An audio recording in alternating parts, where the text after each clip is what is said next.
Bidadi township ವಿರೋಧಿಸಿ ಇಂದು ಪಾದಯಾತ್ರೆ ಹಿನ್ನೆಲೆ ಬಿಜೆಪಿ ಜೆಡಿಎಸ್ನಿಂದ ಪಾದಯಾತ್ರೆಗೆ ಭರ್ಜರಿ ಸಿದ್ಧತೆ ನಡೆದಿದೆ. ಸದ್ಯ ಮೈಸೂರಿಗೆ ಆಗಮಿಸಿದ್ದಾರೆ ಕೇಂದ್ರ ಸಚಿವ ಕುಮಾರಸ್ವಾಮಿ. ಪಾದಯಾತ್ರೆ ಸಿದ್ಧತೆ ಬಗ್ಗೆ ಜೆಡಿಎಸ್ ಶಾಸಕರ ಜೊತೆ ಎಚ್ಡಿಕೆ ಚರ್ಚೆಯನ್ನು ನಡೆಸಿದ್ದಾರೆ.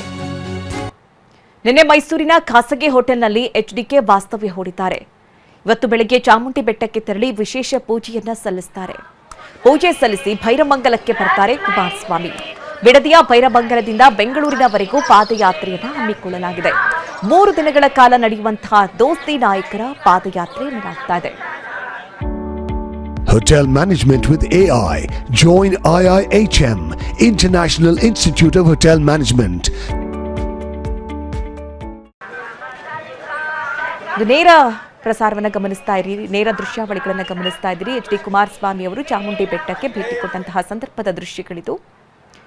ನಿನ್ನೆಗೆ ಮೈಸೂರಿಗೆ ಬಂದಿದ್ರು ಎಚ್ ಡಿ ಕುಮಾರಸ್ವಾಮಿ, ಅಲ್ಲಿಯ ವಾಸ್ತವ್ಯ ಹೂಡಿದ್ರು. ಇವತ್ತು ಈಗಾಗಲೇ ಚಾಮುಂಡಿ ಬೆಟ್ಟಕ್ಕೆ ದೇವಿಯ ದರ್ಶನಕ್ಕೆ ವಿಶೇಷ ಪೂಜೆಗೆ ಆಗಮಿಸಿದ್ದಾರೆ.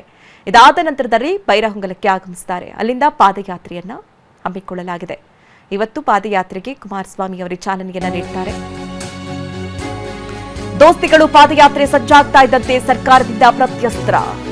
ಪಾದಯಾತ್ರೆ ನಡುವೆ ಅಭಿಪ್ರಾಯ ಸಂಗ್ರಹಕ್ಕೆ ಸರ್ಕಾರ ಮುಂದಾಗಿದೆ. ಬಿಡದಿ ಟೌನ್ಶಿಪ್ ಅಭಿಪ್ರಾಯ ಸಂಗ್ರಹಕ್ಕೆ ಸಮಿತಿ ಕೂಡ ರಚನೆಯಾಗಿದೆ. ನ್ಯಾಯಮೂರ್ತಿ ಗುಹನಾಥನ್ ನರೇಂದರ್ ನೇತೃತ್ವದ ಸಮಿತಿ ರಚನೆಯಾಗಿದೆ. ಸಮಗ್ರ ಪರಿಶೀಲನೆಗೆ ಸಮಿತಿ ರಚನೆ ಮಾಡಿದ ರಾಜ್ಯ ಸರ್ಕಾರ 30 ದಿನಗಳಲ್ಲಿ ಅಭಿಪ್ರಾಯ ವರದಿ ಸಲ್ಲಿಸೋದಕ್ಕೆ ಸೂಚನೆಯನ್ನ ಕೂಡ ಕೊಡಲಾಗಿದೆ.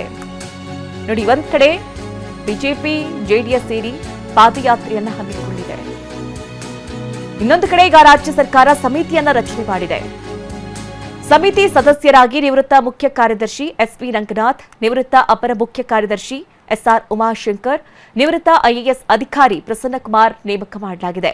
ಸಿಎಂ ಡಿಕೆ ಶಿವಕುಮಾರ್ ಸೂಚನೆ ಮೇರೆಗೆ ಸಮಿತಿಯನ್ನ ರಚನೆ ಮಾಡಲಾಗಿದ್ದು, ಬಲವಂತವಾಗಿ ಭೂಸ್ವಾಧೀನ ಮಾಡಿಕೊಳ್ಳಲ್ಲ ಅಂತ ಸಿಎಂ ಡಿಕೆ ಶಿವಕುಮಾರ್ ಕೂಡ ಹೇಳಿದ್ರು. ಈಗ ಸಮಿತಿ ಟೌನ್ಶಿಪ್ ಬಗ್ಗೆ ತನ್ನ ಶಿಫಾರಸನ್ನು ನೀಡುತ್ತೆ.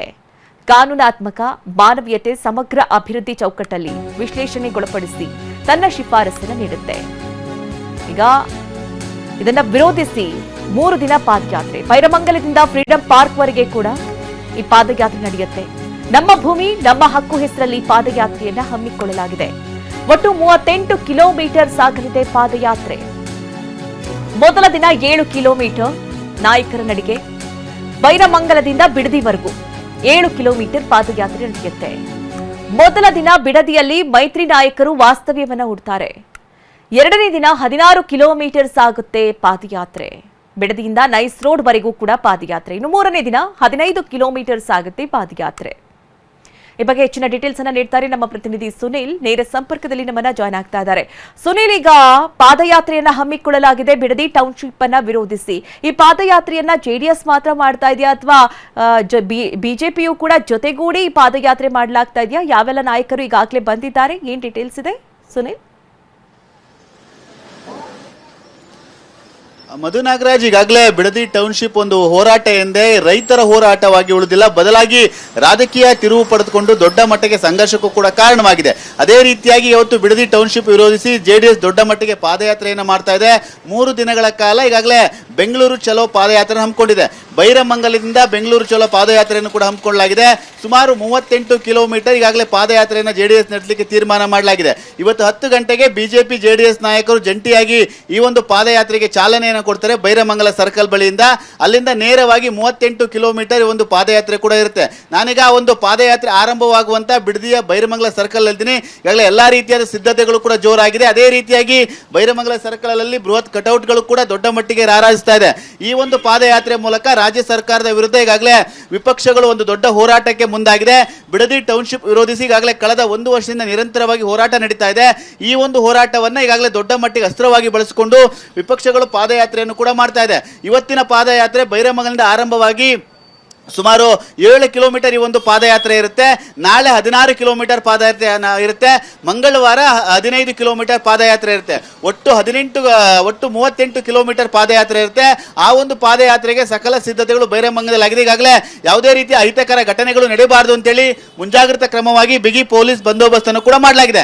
ಇದರ ಜೊತೆಗೆ ಸರ್ಕಾರ ಈಗಾಗಲೇ ಈ ಒಂದು ಜನರ ಒಂದು ಅಭಿಪ್ರಾಯವನ್ನು, ರೈತರ ಅಭಿಪ್ರಾಯ ಸಂಗ್ರಹಿಸಕ್ಕೆ ಸಮಿತಿಯನ್ನು ರಚನೆಯನ್ನು ಕೂಡ ಮಾಡಿದೆ. ಯಾಕಂದ್ರೆ ಈಗಾಗಲೇ ಮುಖ್ಯಮಂತ್ರಿಗಳು ಒತ್ತಾಯಪೂರ್ವಕವಾಗಿ ನಾವು ಯಾವುದೇ ರೀತಿಯಾಗಿ ರೈತರಿಂದ ಭೂಮಿಯನ್ನ ವಶಪಡಿಸಿಕೊಳ್ಳಿಲ್ಲ ಅಂತ ಹೇಳಿದರೆ, ಇದೇ ನಿಟ್ಟಿನಲ್ಲಿ ಈಗಾಗಲೇ ಸಮಿತಿಯು ಕೂಡ ರೈತರ ಅಭಿಪ್ರಾಯ ಸಂಗ್ರಹ ಮಾಡಲಿಕ್ಕೆ ರಚನೆ ಕೂಡ ಆಗಿದೆ. ಇದರ ನಡುವೆ ಈಗಾಗಲೇ ಬಿಡದಿ ಪಾದಯಾತ್ರೆ ಕೂಡ ಇವತ್ತು JDS ಇಂದ ಆರಂಭವಾಗುತ್ತೆ. ಈ ಒಂದು ಪಾದಯಾತ್ರೆಯಲ್ಲಿ ಬಿಜೆಪಿ ನಾಯಕರು ಕೂಡ ಭಾಗಿಯಾಗ್ತಾರೆ. ಕೇಂದ್ರ ಸಚಿವ ಕುಮಾರಸ್ವಾಮಿ ಮತ್ತೆ ವಿಪಕ್ಷ ನಾಯಕ ಆರ್ ಅಶೋಕ್ ಭಾಗಿಯಾಗಿ ಈ ಒಂದು ಪಾದಯಾತ್ರೆಗೆ ಚಾಲನೆಯನ್ನು ಕೊಡ್ತಾರೆ.